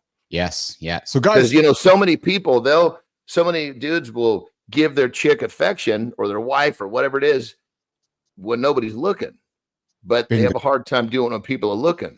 So not only do that, but then do it in some crazy spontaneous way. Now you've pushed every button that there is. Yeah. Remember, guys, you know, as AJ talked about to Johnny, you don't need a luxury getaway or a vacation to reignite passion. Just the courage to reach for a hand, your partner's right now. And think about that, right? If you haven't touched your wife or your girlfriend's partner, your partner's hand for a long time, grab it. Start tiny, stay consistent. And I'm going to imagine, AJ, watch how quickly the emotional safety transforms, right? Like I can only imagine AJ walking up to your girl and touching her hand. And if you haven't touched it in a while, and then over time, what's going to happen? I know it sounds so basic, but dude, it works, doesn't it, AJ? It's it's great that we should be happy that it's so simple. Oh yeah. You know, we don't want it to be overly complicated. And the more we do it, and then also your wife, your girlfriend, they start to see, oh yeah, you're doing this not because you want anything in return. You're doing this because it's important to you and you think it's the right thing to do, right? Yes. Again, if you're only gonna touch her when she wants sex, then every time you touch her, she's gonna think that this guy's only touching me because he wants something from me. Yes. Right? Yes. If you do it consistently and it's part of how you interact and communicate and it's part of the foundation of your relationship, then she starts to realize like, no, he's just doing this because he wants to show me this. And, you know, and we're doing this because we feel it's the right thing to do, to show that person how important they are to us and to make sure we prioritize that physical touch just as much as other parts of our relationship. Right. AJ, you said something earlier too. It's like you mentioned vacation, you know, and I mean, I think that generally speaking, I think people end up having these lives that fucking wear them out so much that they're two different people in their life versus a vacation. Try to mimic how you treat your wife or your girlfriend on vacation and bring that back into your everyday life. Yeah. And the crazy part is you'll actually fucking feel great from it. You'll feel happy. It feels good to give affection. It's not like, you know, you're making the choice to eliminate that behavior because you're in this world that you're not quite as happy in versus when you're on vacation, but you can make that better by these little choices. Yeah, such great advice. I have a discussion topic I think I'm gonna throw on the table for next week, boys. I think I got it Tuesday or Thursday. There's a big trend happening right now with perhaps the generations below us around sleep divorce. AJ, I'm curious if you heard this, where more and more couples are sleeping independently to get better quality sleep, a higher quality sleep, more sleep. Johnny, it happens all the fucking time, dude. Tara's in the guest house right now. Yeah. And then as a result of it, it's actually improving their sex life because because there's a better quality. I see you guys both nodding. AJ. Yeah, no, it's definitely a real thing. When we look at sleep, it's definitely a strategy that can be looked at and utilized and talked about. Whether that's, people sleeping in the same room, but maybe the they got those beds that move at, so you could have different settings on each side of the bed, or sometimes people are in different rooms, or sometimes, and I understand sometimes the hesitancy for it, because you feel like, oh, if I'm physically separated from this person, then how can we be as close? Because now I'm sleeping in the next room or in the next whatever. But, from a very foundational standpoint, if we just realize that literally everything starts with food, nutrition, and sleep, like with nutrition and sleep, that's the foundation for how we're able to communicate with each other, or with how we're able to regulate our emotions, with how we're able to focus and concentrate, with how we're able to just exist every day and show up and bring our best. If the sleep is just not there, then it's just not there, right? Like you could. I think it also has got to do with the fact that confidence in the couple. It's like, is sleeping together part of what is that really make you feel like that's your connection? Well, fuck, if that's what does it, you're missing a lot of shit when you're awake. God damn it. Yes. Yeah. With Tara and I, when we have our Tara time, and it's sex or life expectancy, as we call it, we always go into one of the guest rooms, and guaranteed she's going to sleep the whole night, maybe not the whole night, but the majority of the night there. Very common for me to wake up and she went to sleep and stayed in there. That's not a fucking big deal. I mean, I like it when I wake up and she's next to me? Yeah. But is it some sort of a marker of my happiness? Absolutely not. Because what's important is that I tell her, if you're sleeping well, stay in there. If you can't sleep, I don't wake up when you come into the room, so don't worry about me. But I want you to focus on getting your sleep first. Well, and I'll joking aside here, boys. If average sex is 8 minutes and we need to get 8 or 9 hours of sleep, fuck, man, go get your 8 minutes done and go to sleep. Like there's no logic in actually wrecking the 8 hours of sleep at the expense of 8 minutes of sex. Well, that's why you got to start that drill at 5 p.m. Yeah. Hey, that's actually a late start for us. When it's Terry time and we're doing life expectancy work, that usually means we slide it forward an hour. I'm just seeing the hammer right now in my head. It's hey, you're hanging out with Keith, John, and AJ. I know John's got to rock and roll. We're gonna walk AJ out, but before we do that, Jimmy's got Freddie Mercury, AJ Zeglin. Jimmy, throw the pictures up, man. Let's have a look at this. Johnny, check this out, brother. This is uncanny. Look, uncanny. The resemblance, because we got Freddie Mercury on the show here today. Look at that. It's the same fucking person. Hey, man, AJ doesn't have the overbite that Freddie has. I'll take that as a compliment, though. He's 100%, brother. 100%. He's my favorite lead man of any rock band in history, man. Oh, amazing. I mean, he didn't even have to sing, dude. He could just go up there and make sounds and do scales, and everybody would sing with him. So few musicians can pull that shit off. And Johnny, I've seen the Zeglin strut. It's as good as Freddie Mercury. So Johnny, I think Zeglin just might be as good as Freddie Mercury. So Johnny, great show here today, man. We had a lot of fun with Maney. We talked news bullshit, and we had some good conversations with affection and stuff with AJ. I know you're going to get after it. Zeglin, big game tonight, brother. Big game here tonight. Big game, man. Yeah, I got my whiteout gear on already, as everyone does around the office and around the gym today. But late one for us, man. It's going to test me. I know. Hey, listen, open invite. If you want to drop into the show tomorrow, please do. Just and I'm not just drop in and hang and come, even if it's for a few minutes. Drop into Loop or whatever it is. Come talk hockey with myself and Johnny. But please drop in tomorrow if you want. Okay. Absolutely. I'll make up for Tuesday. All right, pal. You have a good day. Okay, buddy. All right. Thanks, guys. Appreciate it. Thank you, AJ. AJ's out of here. Johnny's out of here. And I think I got Dave Kovatch joining me here in a second here, Jimmy. Johnny, you have a good day, brother. Fuck, a lot of fun here today, man. That's it. Have a good loop, my brother. You too, pal. All right, Johnny's going to get out of here. I'm resetting the second hour of the show here. Morning to the Lab with Keith and Friends. We're going to get into the bottom of the hour. I believe we have, I think we were supposed to have a guest here, but I just looked on my screen and the guest is not here. So maybe we don't have a guest showing up here this morning. But we do have one coming up in 15 minutes. So Uncle Keith here is going to keep. Oh, yeah, there we go. Okay, good. So we got Jimmy. Here's what we'll do, Jimmy. Let's get to the community corner creator spotlight, but we will not do the one. We have Renee DeVore joining us here at the bottom of the hour. We're not going to do her creator spotlight. We will do the creator spotlight of the one that's not being celebrated by her so that we have some time to talk to Renee. Jimmy, does that make sense to you? Jimmy, am I making sense right now? Are my sentences adding up to 1 + 1 = 3, or is my 1 + 1 = 2? I don't know, but oh, good. He's saying yep. He's saying yep. So, all right, we're going to do the creator spotlight. And this one here is coming to us out of Substack. Ooh, I love Substack. Guys, check out our Substack inside Bappel.ai. Great content, behind the scenes content. If you want to start your own conversation every day so you can be the shepherd instead of the sheep, I would invite you guys to check out our Substack. All right, Jimmy, let's do this, pal. Let's get after it. I'm going to turn this music on here. Boom, boom. There we go. All right, you've built something real, a business. Hey, Jimmy, before we get into this, man.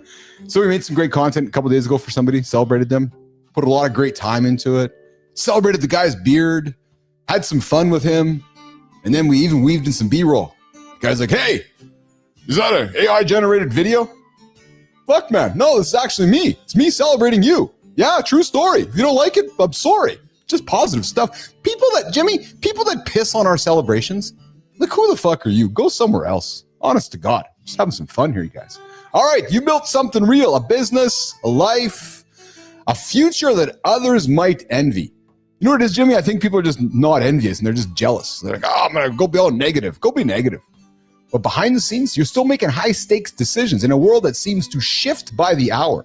The noise is endless, the risks feel heavier, and the margin for error feels thinner than ever. This is where clarity becomes your most valuable asset. Not just information, not just hype, but strategic clarity you can return to when the world goes sideways. Yeah, the world does go sideways every now and then. We might be living in a sideways world. We wake up in the morning, open the news, like, oh, wait, that's not... Anyways, that's where today's creator comes in. He doesn't just write frameworks. You know, Jimmy, I have never used the word framework as much as I have since I've been kind of playing in the world of LinkedIn. Everybody's got a framework. Framework for this, framework for that, framework for this. It's the world of fucking frameworks. Frameworks. Yep. I got a framework for the show. I had someone knock on my door and says, hey, Keith, can you show this person how you guys build your show? Can I see your framework? Fuck, man. Frameworks. This guy builds decision-making systems that keep you grounded in business, in investing, in leadership, and in life. Nation, I invite you to take a minute out of your day to be introduced to our friend. Meet Ryan Levesque. What's shaking, Ryan? He's a founder. He's a CEO. He's a farmer. I love farmers. Got all the time in the world for my farmer friends. He's a father and a creator of the Digital Contrarian on Substack.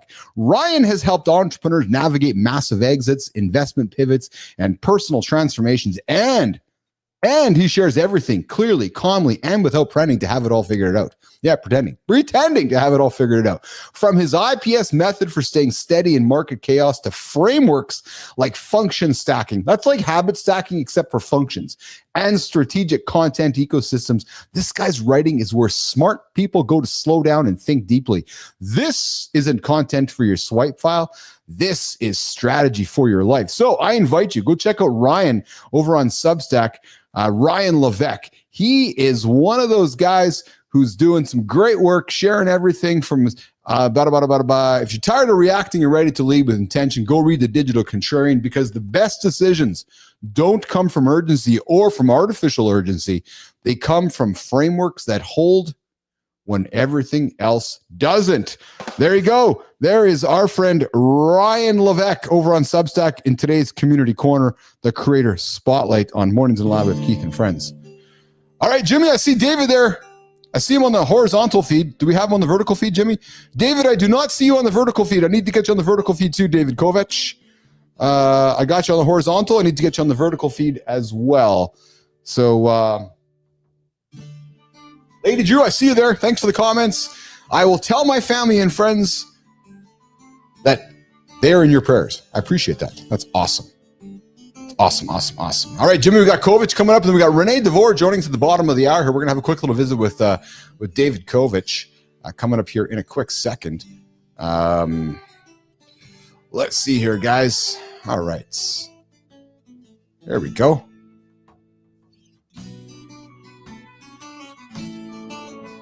We got a guy joining us. Today's guest went from classical kitchens to mystical journeys, and somewhere along the way, he patented invention to keep your leftovers fresh. Woo, baby, this could be a good one. You curious? Stick around, because we're getting into it with David Kovatch, a classically trained chef turned medicine man, inventor and founder of Ohio's largest non-alcoholic social haven, Sacred Vortex Tea House and Kombuchery. Oh yeah, Kombuchery, Jimmy. David's not your average spiritual entrepreneur. He's invented kitchen gadgets, pioneered sober spaces, and walks the mystical paths of indigenous healing traditions. Today, we're going to explore how old loops can unlock your hidden potential. Find out why sobriety just might be your new superpower. Jimmy, let's bring him up. David Kovatch joining me on Mornings in the Lab with Keith and Friends. What's up, David? How are you, pal? What's going on? I'm doing well. Just feeling a little under the weather this morning, but this temperature change has been messing with my sinuses. Yeah, where are you joining me from today, David? From my Kava bar in Ohio City and Cleveland. Nice. Nicely done, brother. Nicely done. So listen, you've transitioned from chef to shaman. Dude. Yes. I'm trained in two indigenous medicine ways. The Paco Cuna tradition that predates the Inca Empire out of the mountains in Peru. And my medicine mother is Lakota Sioux. Dude, is it shaman or shaman? What's the proper pronunciation?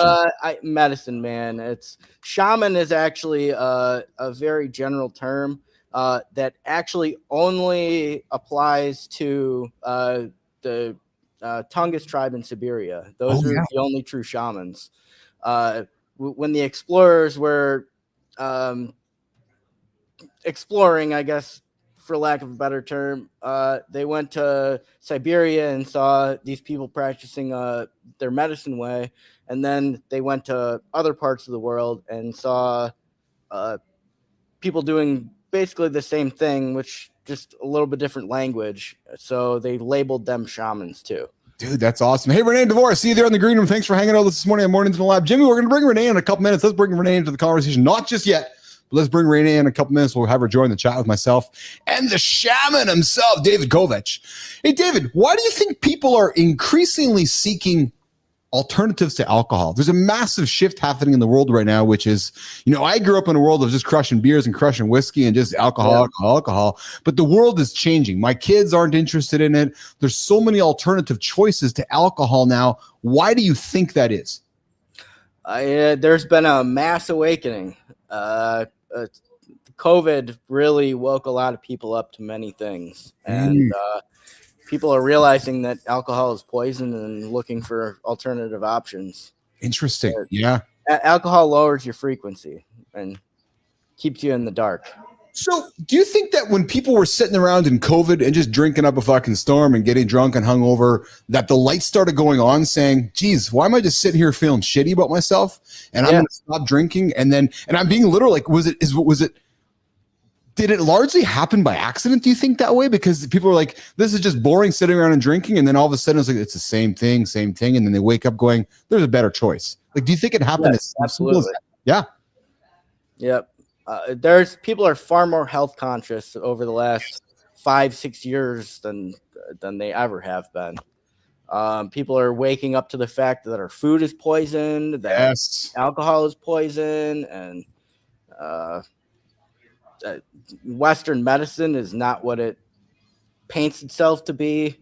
So essentially, we've all been fucking living in a simulation that doesn't exist. Alcohol is bad, food is bad, media is bad, the whole world is bad, everybody. Let's just all fucking go to bed. Pretty much. All right, let's all go get high and sit in the corner. It's that's time to build community and create the new way. That's what I'm doing here. I love it. So let's get into the new way. Your invention. Let's get into the new way. Let's talk about some surprising lessons you've learned from the new way of creating a non-alcoholic social space. Let's talk about the new way. Let's talk about what you're building. And I want to hear what you've learned during this journey of creating the new way. I first and foremost, I've learned if you build it, they will come. Yes, brother. Right, yes. people just vibrate in. My business has grown largely just from word of mouth. I do some social media advertising, but it just spreads like wildfire via word of mouth. And we have just an incredible family that has cultivated here and continues to grow together. And people need safe spaces to be themselves and start their healing journey. Well, what's been the biggest surprise, though, you'd say? A lot of these the teas that I serve, I opened the first Kava bars in Ohio about 3 years ago. Kava is a root that grows in the South Pacific Islands like Hawaii and Fiji. Okay. And it's used indigenously for over 3,000 years. It's a root that's related to the pepper plant, and it works on GABA receptors, which is the same receptors as anti-anxiety medication. Oh, wow. So it just kind of melts the stress and anxiety away and gives you this nice, clean, euphoric feeling, sense of well-being. It's like all the good effects of alcohol with none of the bad. It doesn't cloud judgment. It's not impairing in any way. There's no hangover. It just makes you feel good. Yeah. And I can't tell you how many people have told me they've just naturally lost their taste for alcohol. They don't even want it anymore. It doesn't even taste good. And not everyone was even looking for that. It just kind of happened naturally. Yeah. The power of these plants. Yeah. I haven't had a drink in 8 years, and I don't miss it. It's been about 11 for me. Oh, good for you, brother. Good for you. That's awesome. Hey, you're hanging out with Keith Billis, David Kovatch, and Jimmy. Let's bring in our next guest, Renee DeVore. We're gonna bring her in to join the conversation. Renee is a transformational coach dedicated to empowering high-achieving women over 40 to redefine success and reconnect with their authentic selves. Renee left behind societal measures of success, high-paying corporate job to rediscover her true purpose, ultimately finding fulfillment in guiding other women through transformative journeys. She emphasizes reclaiming joy, overcoming self-doubt, and aligning life with personal truths. This morning, Mornings Live with Keith and Friends, we celebrated her on our Community Corner Creator Spotlight. Renee DeVore, let's bring her up, Jimmy. Hey, Renee, David, Renee, introducing you guys. I love connecting folks on this show here today. Renee, I have you muted there on the vertical. I can't hear you on the vertical, Renee. If you would get yourself unmuted, that would be awesome. Oh, there we go. Can you hear me? There we go. Hi, Renee. Yeah. Nice to meet you. Let's get me on the other one too. Hi, Yeah. Hi guys. How are you today? It's so good. I'm so good to see both of you. You as well. Hey, I need to confirm something. Are you Renee DeVore or Renee Wright? Oh my gosh, that's like the $1 million question. Yes. Well, my married name is Renee Wright. Okay. I haven't figured out how to change that across the board, so I'm just sticking with Renee DeVore. So that's who I am today. That's awesome. So, David, we celebrated Renee DeVore over in the Community Corner Creator Spotlight a few weeks back, and we do this part of the show here today, and she would be joining us at this time. And I had you in here at on the Morning Focus. I said, hey, let's bring the two folks together and introduce you to them. We'll have a little conversation for the next few minutes here. Yeah. So, Renee, David invented something. He invented something called pan stackers. It's for storage and organization in commercial kitchens. I ran a couple of catering companies and had my own for a little while, and I was constantly running out of space. Yeah. Knew there had to be a better way. And so it was born of necessity, and necessity is the mother of invention.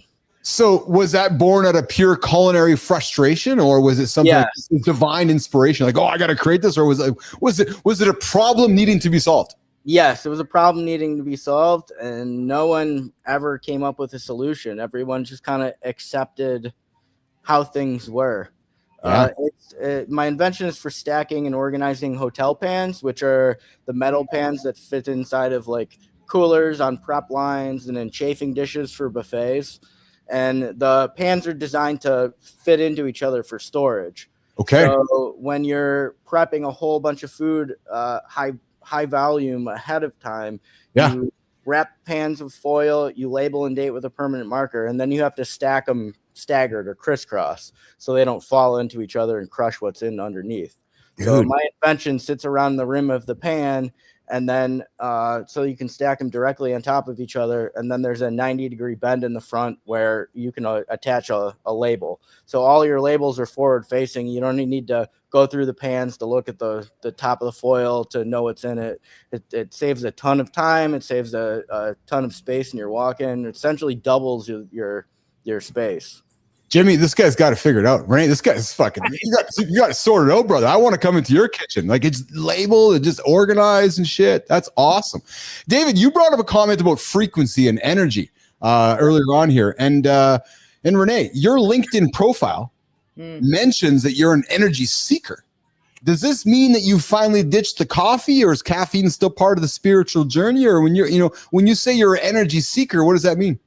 That just means that for me, energy is everything. Into walking through the woods, you can feel, I don't know if you guys are nature walkers at all, but when I walk into nature, when I walk into the woods, yes, when I touch trees, I feel like this incredible energy. I think with humans to human, like there's just this beautiful or it's also a dark energy that's attached. So I am very much so attracted to energy and believe that what we put out there is what we receive in return. So David, I was listening to you earlier. I could totally align to a lot of what you were sharing. Trees are actually our connection to the lower world, which is where unbridled creativity and kind of where our soul fragments go. It's not hell like most people are programmed to believe. And then the trunk of the tree exists in the middle world where we exist in our typical reality. And then the branches reach out into the upper world. Mm-hmm. So it connects all three worlds.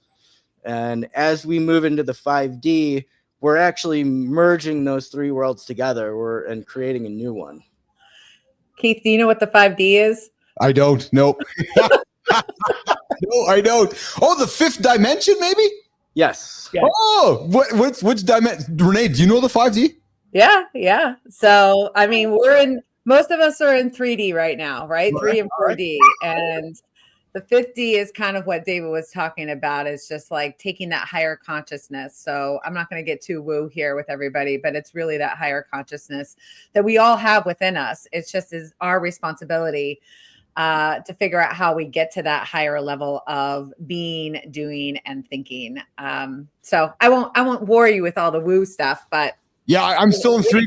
I haven't dipped into my sativa or my indica yet this morning. So once I get to my cannabis, I'm sure I'll be in the 4th or 5th dimension along the way as well. I'm sure Kovatch can probably relate to that. I'm just thinking a priest of the trees. I'm just thinking that there might be some relatability over there.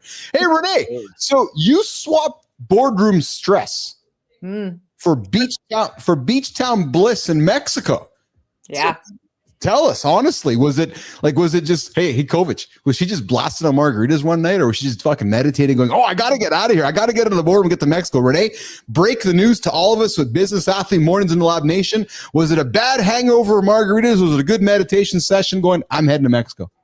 It was burnout from my job and going on a vacation there over the holidays and meeting somebody who took a 3-month hiatus.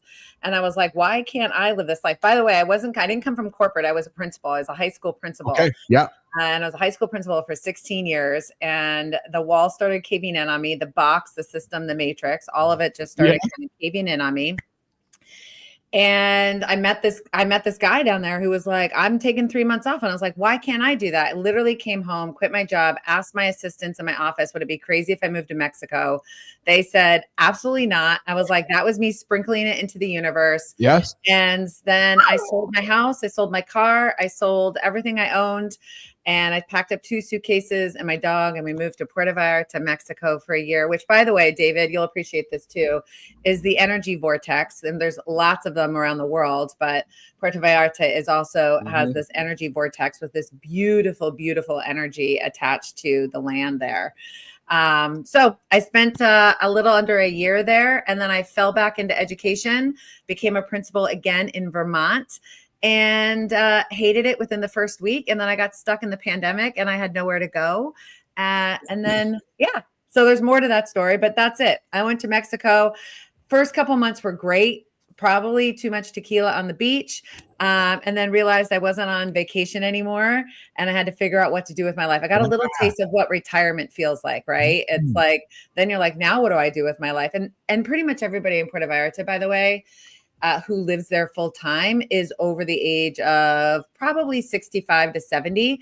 So there I was, a 46-year-old single woman, right, hanging out with all these old folks in the retirements. I had to figure out what to do with my life. So hey, you were the young chick for all the old dudes hanging out on the beaches. They're like, hey, why are you looking at that young lady over there, mister? Well, right? So you know what I love about this show, Jimmy? You know what I love about this show? Is that you two probably would never be connected in the real world. Yet I'm hearing you both talk, and you guys are both drinking the same Kool-Aid. Like you're clearly drinking the same Kool-Aid, and I love that. Which is why that alignment. Yes, and I love it because energetic alignment. I love it. When I purposely, Keith and Friends, I never would have imagined that I get to connect humans like this, which I absolutely think this is the fucking coolest thing. David, what's one emotional loop that you struggle with in your journey to break personally free from, and how did you do it? The lack mindset. If you're stuck in the lack mindset, then that's what you're manifesting. You have to switch into the frequency of what you desire and then vibrate it into you. Dude. But if you're stuck in the lack mindset, I don't have enough, you're constantly trying to fill a hole that you're never going to fill. If you're chasing money, then you're always going to be chasing it. It'll never be enough. When your motivations change, like my motivation is to build community and create safe spaces to facilitate healing. And we heal ourselves. We're just all here to help each other remember how to do that. We all hold pieces of the code for each other. And when we come together and share that, that's when the real magic happens. Yeah. Renee, I see you nodding there as David's talking. Comment, please. Yeah, a couple things. Number one, I'm all about creating community. I feel like I do that on LinkedIn. I do that on my social media platforms, but I also do a great job of it. I love your positivity, Renee. Love your positivity. Thank you. Yeah. And just had a retreat, a couple months ago in Nashville with 17 women off of LinkedIn, and just created this container of beautiful community and connection. We need more of that. So we were talking about COVID before, David, we need more spaces where people can come together and really just connect with each other on a really vulnerable level. Because I think so many of us walk through life just feeling alone, honestly. And so many, I think men and women don't know how to speak up and share their truth. Coming from that lack mindset, even, as we lean into that a little bit, it's this feeling of not being enough. Right. And the more we have conversations with each other about what does that mean for us? What does it mean to not be enough? What does enough mean for you? It doesn't have to mean like what is enough for David is the same of what enough is for me, but to be able to have those conversations and say, where is enough not happening for me right now? So I think both of those is kind of bringing this beautiful, mindset that, by the way, I want to say this, it just popped up for me. Everything. So in my profile right now, it says the inner alchemist, and the alchemy within us is that there is darkness and light in each of us. And it's our responsibility. All of that is here for us. It's not happening to us. So the things that are dark within us in our journey, it's not happening to us. It's actually happening for us. Right. So if we can really understand how those things that are coming into our world and the things that we're experiencing, even the people that we're experiencing, are there for a reason, then we shift that mindset that David was talking about, that scarcity mindset, that lack mindset, that not feeling enough. We shift that into, I have everything I'm supposed to have in front of me right now, to give me the lessons that I need to learn in order to be the best version of myself and to be exactly where I'm supposed to go.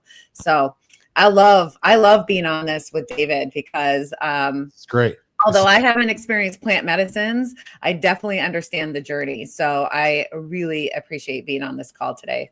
Thank you. That's awesome. Hey, you're hanging out with Keith David and Renee DeVore here. Mornings Live with Keith and Friends. Mark Kempf coming in with a comment that Renee is such a sparkling person. I agree. I absolutely agree. We see the sparkle coming out. Renee, let's keep focused on you. So many women, let me think this through here. So many women feel guilty wanting more. David brought up this lack mindset. So many women feel guilty wanting more, despite already achieving much of it. Yeah. How do you help clients? How do you help women move past this guilt of wanting more? Yeah, it's really kind of uncovering where that guilt's coming from, right? So I think so much of who we are and our present self, I think David was talking about this 5D, the higher consciousness, right? Yes. So much of why we show up the way that we do today is because of the stories that we've been told in our past, right? And that's not just the stories of our childhood and our parents and our relatives. It's also the programming that's existed around us, right? Watching cartoons, watching the news, any kind of media, that kind of stuff. And so for me, it's really uncovering where did those stories come from and how do we shift that mindset and tell ourselves new stories, but also begin to visualize, who do I want to be?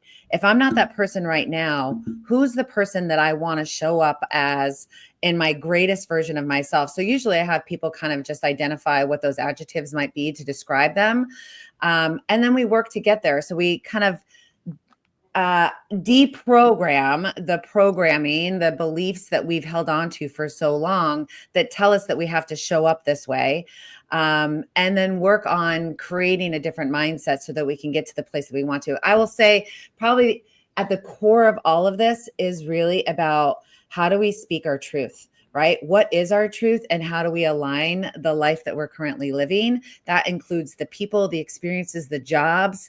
How do we align all of that to a space of saying, that's exactly where I want to be and that's my truth?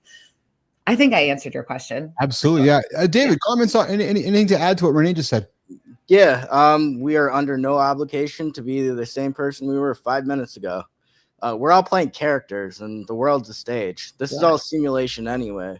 So if you don't like the character you're playing, play another one. Oh, I love it. I talk about simulation on the show all the time. Hey, David, so here's something curious about you. So you own Ohio's largest alcohol-free hangout.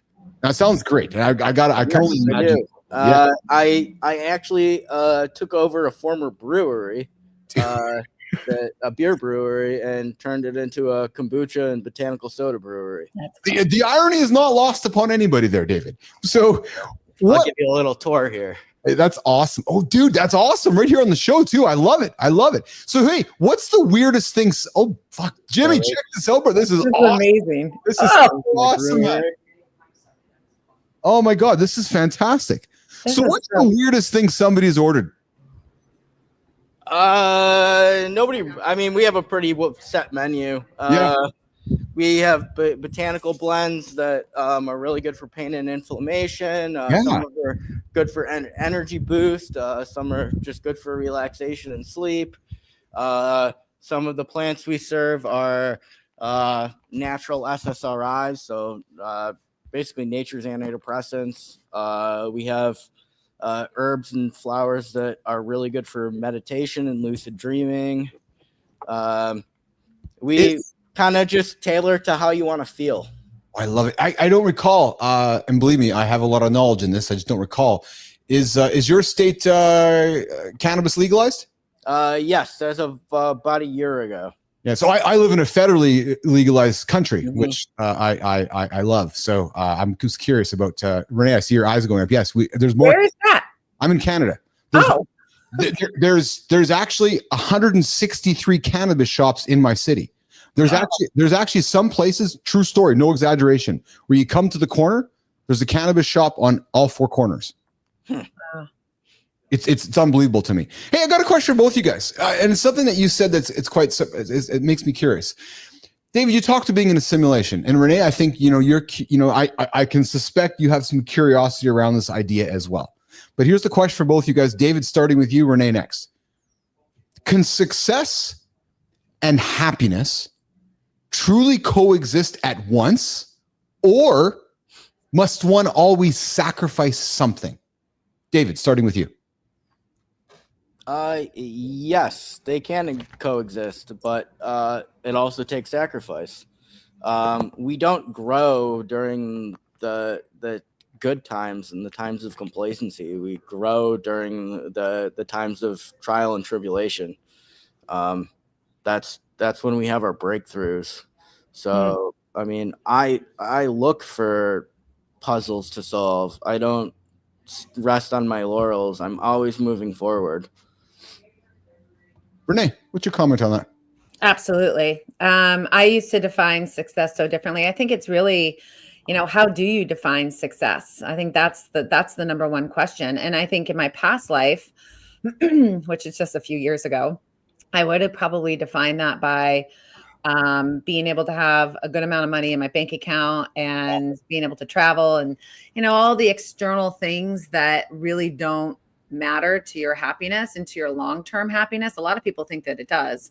For me, when I took the shift out and left my 25-year career behind, and I literally wiped out everything, when I say everything, of my financial capital in order to step into this world of being a business owner, an entrepreneur, I had to really understand what happiness is and what success is and how those align. And I will tell you, I say this often, I was the fattest I've ever been.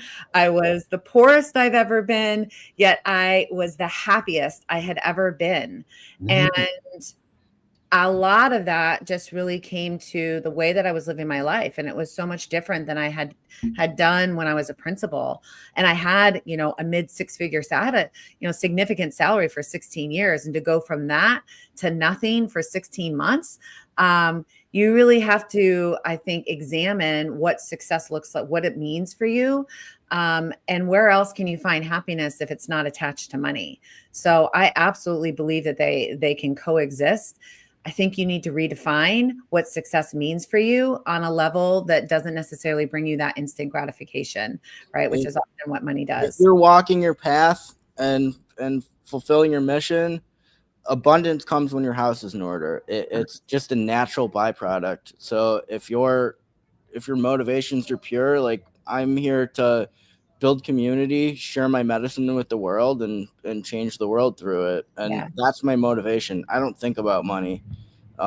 Money's just, if I'm walking my path and doing the right things, money is a natural byproduct of that. The abundance just flows. It's energy. Vibrate in the right people. Yeah, I can relate to that. I started and sold a company for millions of dollars, and the example I gave was, I got the check on Friday, and then I woke up on Monday and I was still lost. Yeah. And then I discovered happiness every single morning, 8 o'clock Eastern time with Mornings Live with Keith and Friends, a show where I make no fucking money, but I'm having the most fun in the entire world because I'm so fulfilled, meeting with incredible humans like you guys every single day. But I do know we're making lots of money down the road because we're creating the biggest morning show for men on the planet. So money's going to come, but it starts with happiness at 8 o'clock Eastern time on YouTube, LinkedIn, and X. No plug going on there at all, guys. No plug. No plug. Subscribe, tell everybody about the greatest morning show for men. Hey, Renee, question for you, coming back to you. Working with women, what common pattern or issue do you find that most women struggle with when they're trying to redefine their lives? Yeah. I think it's fear. Yeah. Right. I think it's a fear I think that there's a lot of fears attached to redefining, which is exactly what I had to go through. Exactly what I was just talking about before. I jumped into this redefining my life. I didn't even know that that's what I was doing. Yeah. But I had left this 25-year career and identity behind. And in fact, when I left for Mexico, that was really what I was hoping to do, was to walk a path without my name attached to being a principal. Just to walk through life as me, and for people to see me as me and not as this principle. And so I think for a lot of women, I don't think it's just women, by the way. I focus on women because I am a woman and I've been down that path, but I think it's for men and women. I think that there is this underlying fear of, and probably a lack of belief in themselves, that to take that next step that feels so uncertain and unknown is some deep-seated, again, programming and stories that have been told to us along the way that we can't do those things because it might be off the linear path. It might be off the path that everybody else is going to create judgment on. So I would say fear is probably what gets most women stuck. And I'd say women, it's not just women, it's also men. Yeah.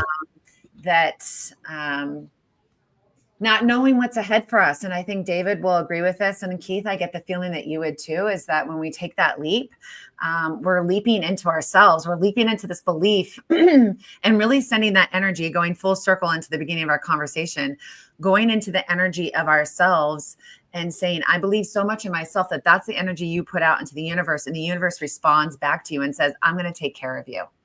I'm going to take care of you. Well, and I started the question with you because I wanted to bring it back and end it with David, because David, in many ways, has created a business around helping people redefine, right? Moving from alcohol, moving from sin choices to different choices that might redefine their lives. So, David, I readdress the question to you. In the humans that you talk to, women, men that come through your store, that talk to you privately, that meet with you privately, what do you think is the biggest issue that people are having to redefine their lives? Is it 100% fear? Yeah. Fear is the root of all heavy emotions. Anger, resentment, it all, those are just base emotions that are covering up fear. Fear is the root of absolutely everything. What, guys, what a great conversation. I did not plan on this and I'm thoroughly enjoying it. But I do need to keep to my schedule because I have Jimmy who's going to give me some bad eyes here if I don't keep to my schedule this morning. So we're going to work towards wrapping it up and we're going to get into a rapid fire round, some questions for you guys. So David, let's start with you, brother. We're going to go back and forth. Okay. Both of you guys. Sure. So David, most unusual tea ingredient you've used? Mushrooms. Oh, there you go. I love that. Boom, boom. Renee, beachside meditation or mountain retreat?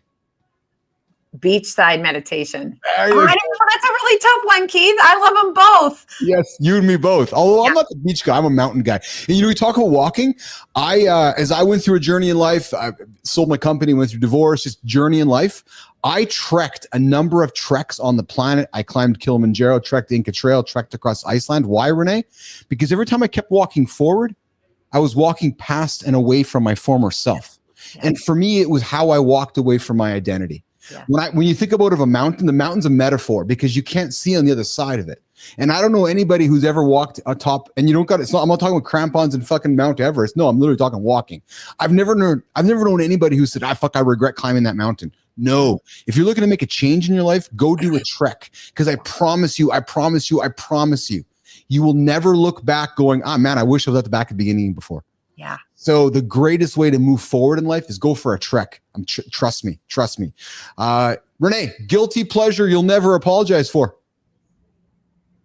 Real Housewives of, I don't know. Hey, me too. I admit it. I sit with my wife. We watch them all. I watch them all. We trash them every single week. And we're on hiatus right now because Beverly Hills wrapped up last week. Yeah, true. David, if you weren't a chef or a healer, what would you be? Probably some kind of guide and maybe like a park ranger.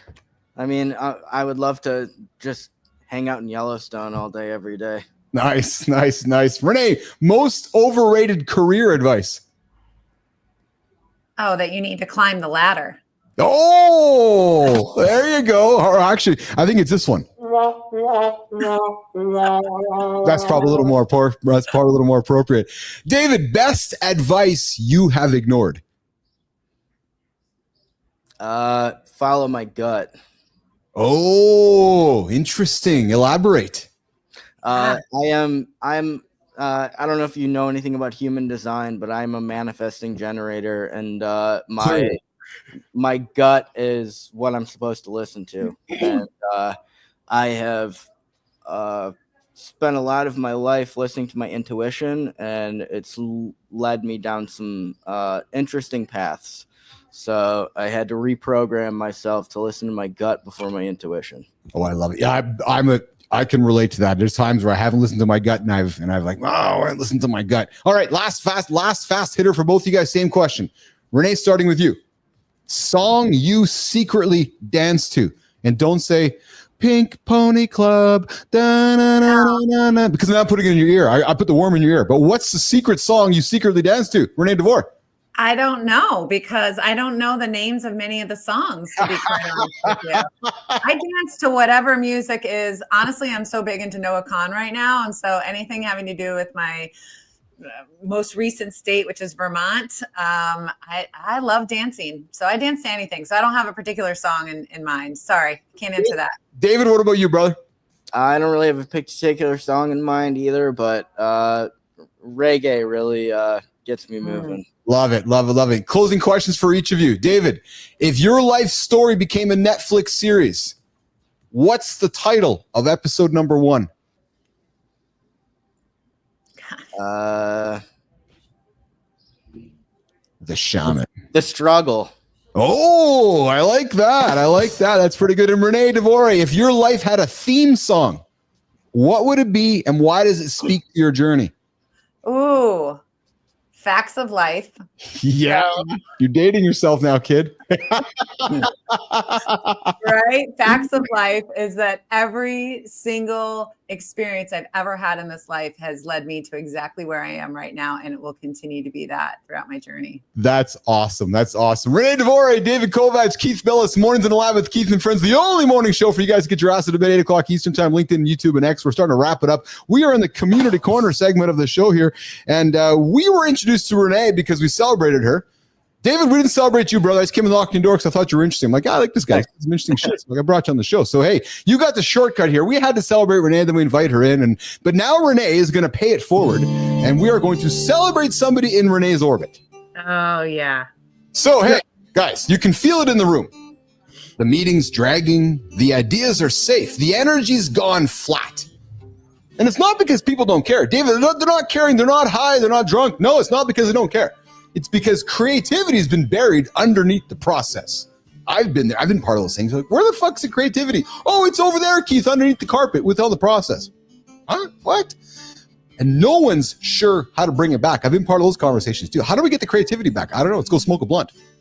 That's where this creator shows up. Not the blunt part, Jimmy. We'll cut that part out of the clip here. No, I'm just smoking the blunt with David.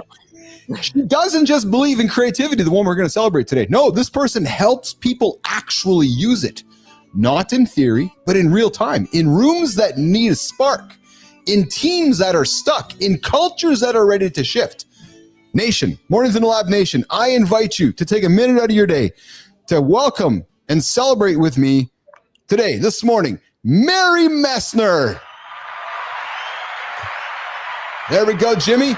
She's a keynote speaker. She's a workshop leader. She's a consultant and the kind of present that makes and wakes a room up. Mary's not pitching creativity as something cute. No, baby, she's showing it as a critical tool for real results. She's helping teams break habits, unlock bold thinking, and bring more life back into the way they solve problems. So listen, whether she's on stage or in a session, Mary gets people going and gets people doing, not just nodding. And when she's not leading inside organizations, she's building future leaders through the nonprofit Madame President Camp or chasing joy with her husband and daughters. Mary was nominated by Renee DeVore, who herself was nominated by a previous guest who we also love, Lauren Greif. Renee, why are we celebrating Mary Messner this morning on Mornings in the Lab with Keith and Friends? Yeah, Mary is an incredible soul. I met Mary here in Chicago, and she just has this incredible light, and she is out there to make this beautiful impact.